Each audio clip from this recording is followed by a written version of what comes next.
that's pretty incredible that an investigation that we did led to his uniform being on display. And I did go down there. I snapped this incredibly bad photo. And I stood by the case and I thanked him. Not only for his service, but for the fact that he was able to communicate with us and get his uniform there. So why didn't he push you over that chest? We found that out later. We were looking up and doing more research on him. And Scotty said to me, he's trying to talk to me again. And I asked him, I said, well, why does he keep pushing me?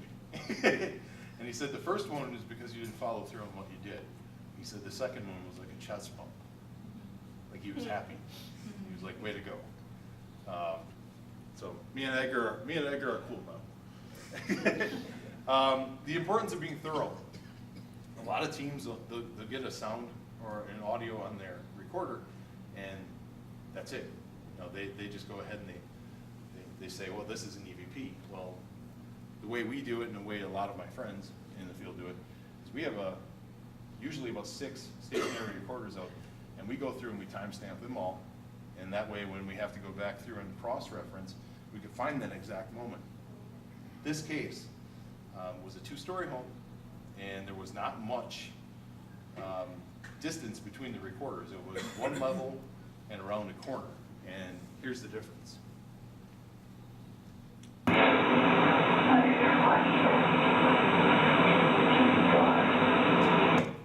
Now, did anybody make anything out in there? Okay, when I heard it, I thought I heard that.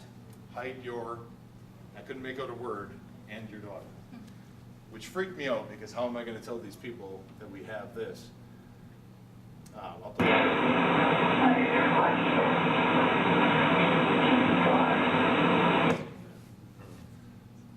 check my time here. Okay, I got a little bit. So what's actually being said is, and I'll skip ahead because we had let the family dog out. And in the living room, we had a recorder where at the same time, you'll hear this.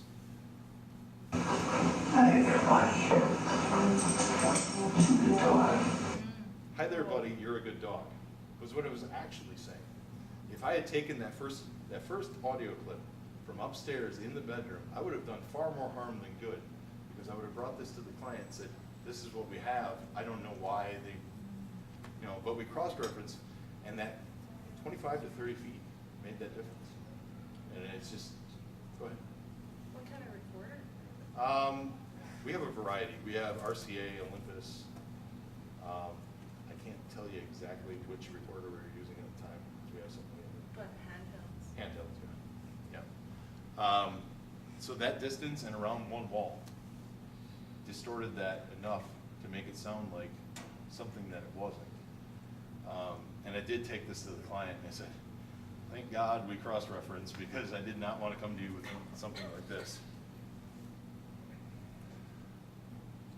This is just some additional evidence we have. I'll play the bottom one because we're a little short on time.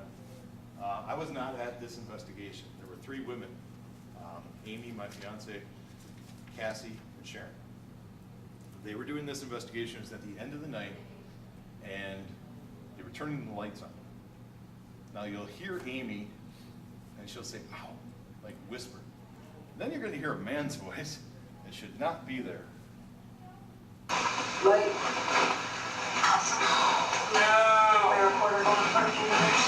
This light will stand. There were no men there. It was just the 3 women, and very, very loud. And for it to happen at the end of the night was pretty incredible. Did they hear it? No, they did not hear it.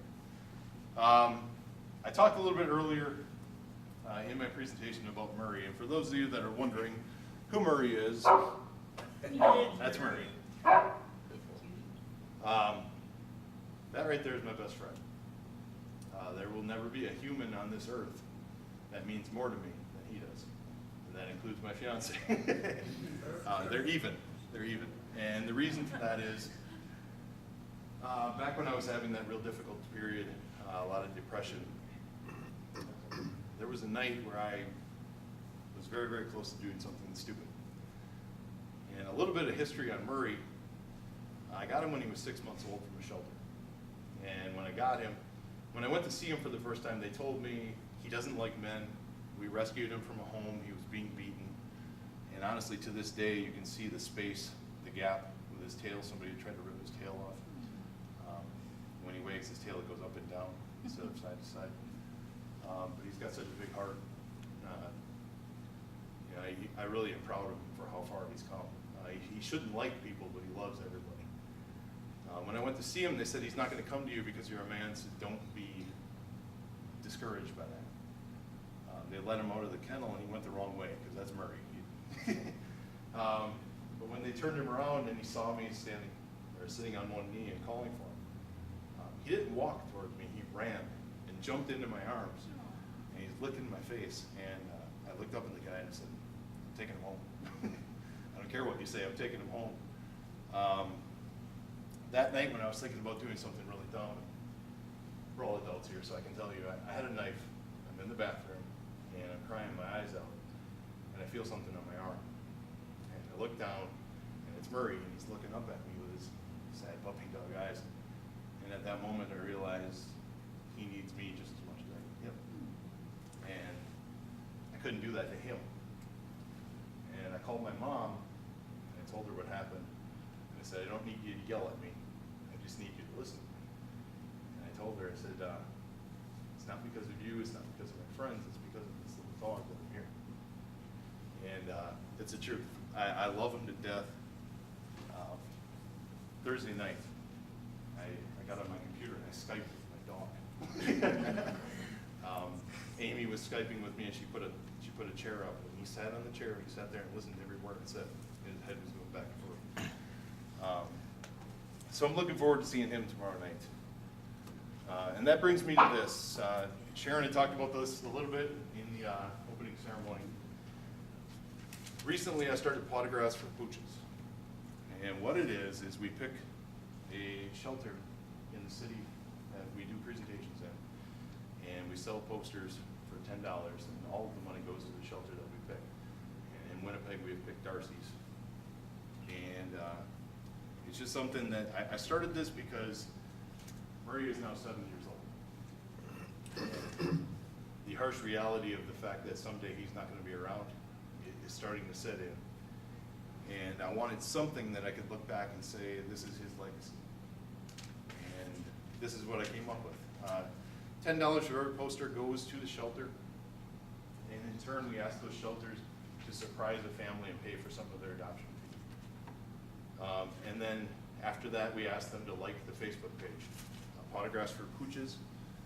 And they can show us and everybody else that's bought one of these posters a picture of their new puppy, their new dog. We can all kind of feel like we were a part of that. And I can look back at it years later and say that that little dog had something to do with other dogs getting out of the shelter, trying to keep it together. Some of the other fun things that I do. I'm the station manager at ztalkradio.com. Scotty is the owner. I do a show every Thursday night at 8 o'clock Central with my beautiful fiance, Amy. And we have a lot of fun with that show. And next Thursday, we have Stephen LeChance with us in the next few weeks. We have John Zaffis and some other people I can't remember right now. But it's a fun show. If you get a chance, tune in. We do have cards at my table. I realize that not everybody from Canada wants to go to Wisconsin, but I will show you this. Fox Cities Paracon 2013. And through our special relationship with the Oshkosh Public Museum, everything that we do make off of this Paracon will go to them as a donation to the museum. So I'm looking forward to having a great event. The Booth Brothers, Keith Age, Paul Bradford, Scott Tepperman from GHI, Rosalind Bound from Ghost Hunters Academy. You see an entire Z-Talk Radio row there.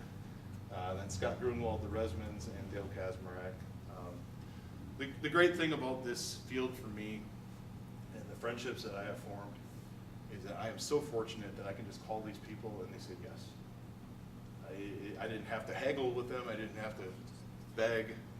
You know, the guy in the middle there, Scott Tepperman, one of my best friends in the world. He's in my wedding. So people are like, oh, you're sure you're friends with Scott Tepperman. I am, and he's in my wedding. He's a fantastic guy. I love him to death. Scotty's actually marrying us, so he's the most important person besides the two of us. Exactly. But through this, if you buy tickets before August 1st, you're entered into a contest where you win a hospital DVD, which is a horror movie that Scott's in, a signed 8x10, a signed book, and also airfare, and you get to film a scene in Scott's new movie in 2014, so that's pretty cool. And now, I'm done talking at you. So if you have any questions, I think we do have a little bit of time. I do want to thank you for sitting here and listening to me. But if anybody has any questions, go ahead. How's Murray's health? Murray is doing fantastic. I would say about a year after I got him, he started having seizures. So he takes seizure medication. Recently he had kennel cough, which scared the life out of me because the vet thought that it was an obstruction in his throat. And instantly I'm thinking, oh no, he has a tumor, and I'm not ready to lose him. But when we went to the vet, they diagnosed him with kennel cough, which was a huge relief. So, yeah, he's 7 years old, and hopefully he's got at least another 7 left in him. I want to keep him around. So you do EVP while you're doing some of the investigations. Do you ever just go into an area and just leave the tape recorder running for like an hour with just plain static without? Yeah. And do you get things with that too? Yeah, the I haven't was from something like that. We rotate throughout the building, especially at the public museum. It was so big that there really wasn't a chance for us to be in every room. There were some rooms where we just left a recorder and there weren't any people in there the entire night. So yeah, we did that. With that, I think I'm done. Thank you, everybody.